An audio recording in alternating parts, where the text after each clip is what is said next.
This is quite personal. Opo. Wala ka asawa? Wala po. Boyfriend? Wala po. Sigurado? Sigurado po. Wala ka live-in partner? Wala po. Yung live-in partner mo, nagmamanage ng POG operations mo sa Bamban? Hindi po. Sigurado ka? Sigurado po ako.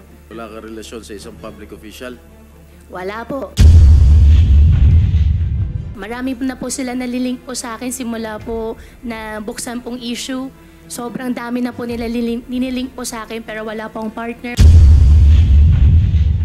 I have received a very reliable information that you have a live-in partner that manages the POGO operations in your town.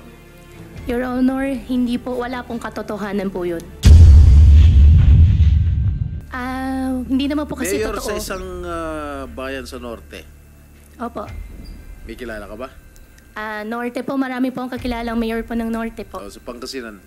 Pangasinan, meron po. Alam ko na po yung nililink nyo po sa akin. Hindi ako naglilink sa'yo. Wala akong ano. Pero wala pong katotohanan. Hindi po Sino totoo. ba yun nililink sa'yo? Kayo na lang po magsabi sa akin, Your Honor.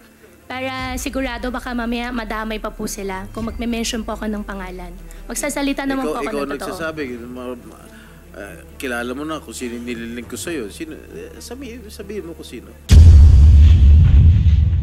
Your Honor, yung nagsabi po sa inyo na possible siya po yung nalilink po sa akin na mayor, pwede ko po ba malaman kung sino po siya? Para tama po yung isa po na sa isip ko po.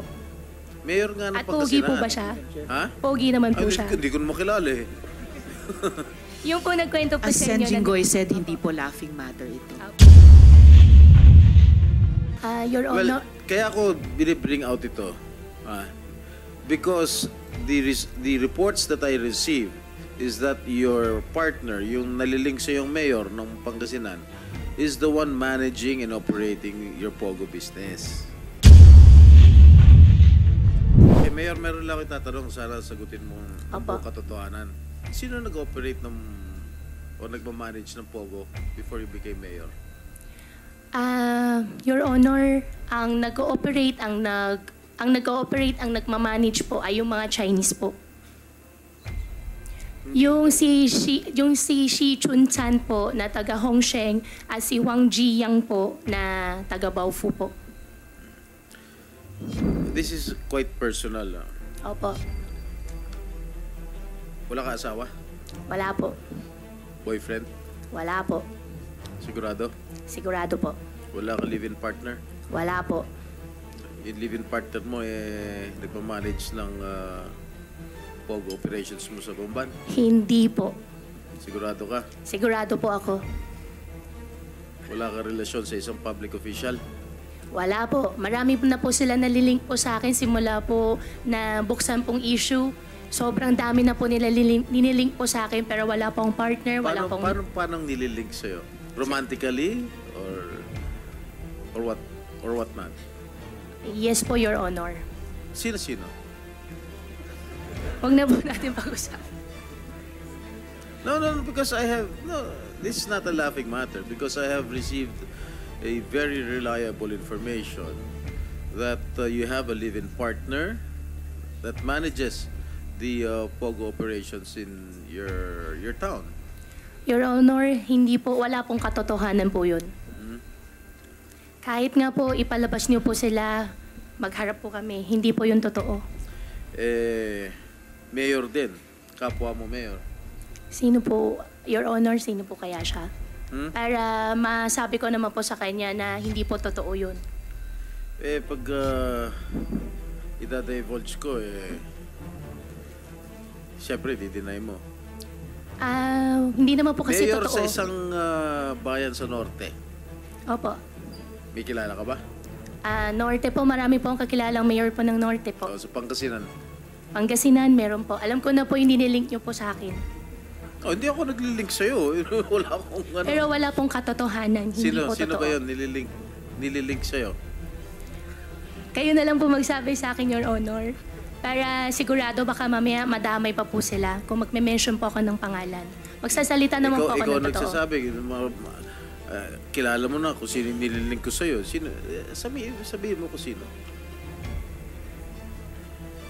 Basta, Your Honor, wala pong boyfriend, wala pong partner po. Sino Madam ngayon na pinapahiwatig mo na sino yung nalilink sa'yo?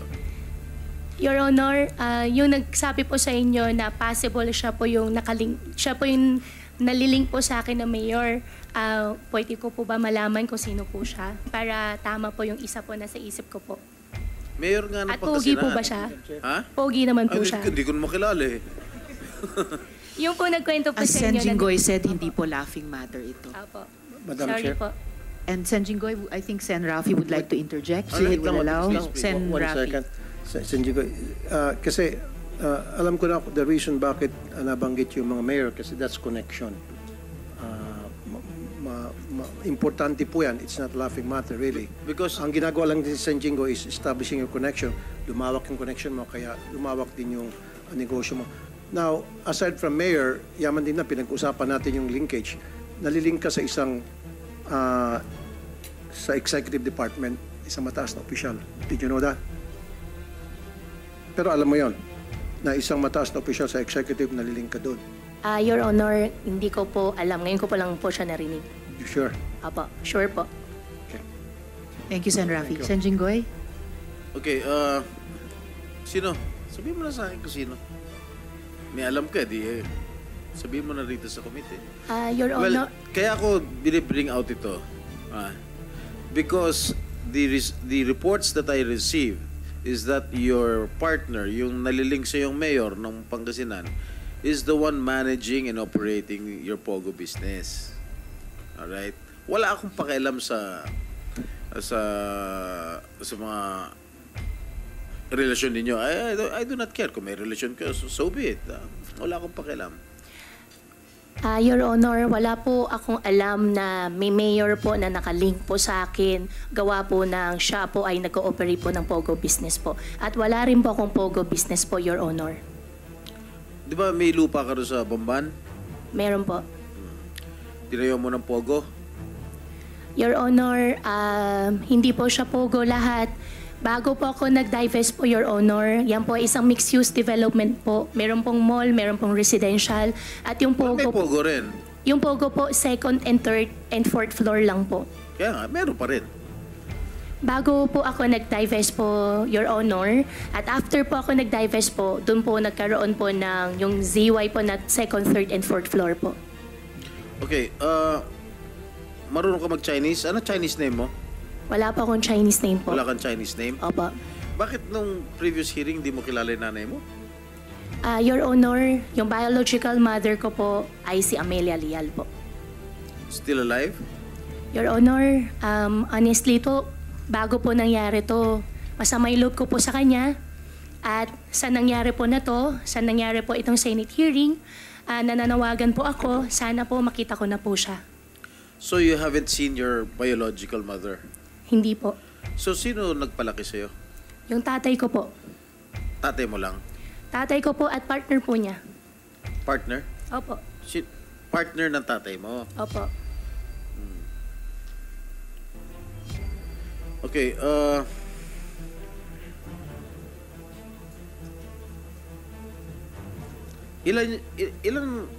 how many motor vehicles do you own? Sa ngayon po, isa po. Isa lang? Opo, sa ngayon po, isa po. Isa lang.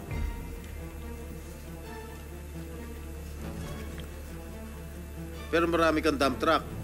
Nasa Yes. pangalan mo lahat. Yung dump truck po, opo, nabenta ko na rin po yung dump truck. Okay, paano ka nagkaroon ng helicopter? Magkano yung binigyan ng tatay mo para sa pambayad ng helicopter? Yung helicopter po, pinag-ipunan ko po at sa loob po ng 2 years po minigay sa akin ng tatay ko po yung kalahati po nung pangbayad po ng helicopter. Kalahati? Opo. Kasi ang nakalagay dito, 60 million pesos. Your Honor, nabili po siya less than $1 million po.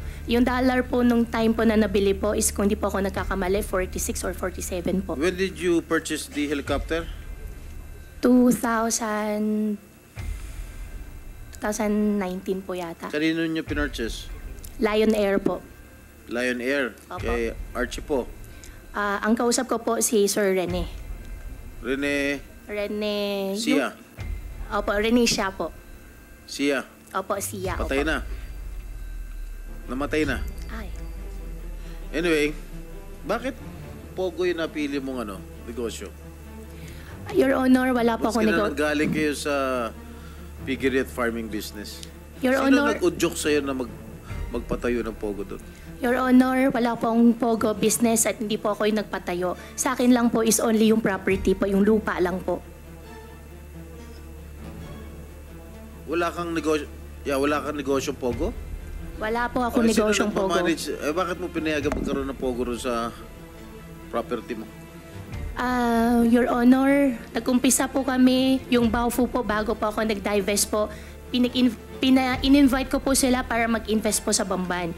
Pero ako po, wala po akong Pogo na business po at hindi rin po ako nagmamanage po ng Pogo. At license po yung Pogo na andun po sa Bamban. Ang sa akin lang po is nung naging mayor na po ako, nagbigay po ako ng business permit po. Okay, doon sa interview mo kay Miss Karen Davila, na pinalabas lang nung Lunes, sinabi mo na bumili ka you bought the Baofu land in Bamban for 700 pesos per square meter. Tama? Tama po, Your So that Honor. was about 55.3 million pesos for the 7.9 hectare land in 2018. Tama? Tama po, Your Honor. How much did you shell out for the purchase of that parcel of land? Your Honor, nabenta ko po siya ng 1,200 pesos per square. Nabenta mo? Opo. Ang usapan po namin dyan ay sa akin po yung majority po ng share. At Saan mo kinuha yung pambayad ng lupa?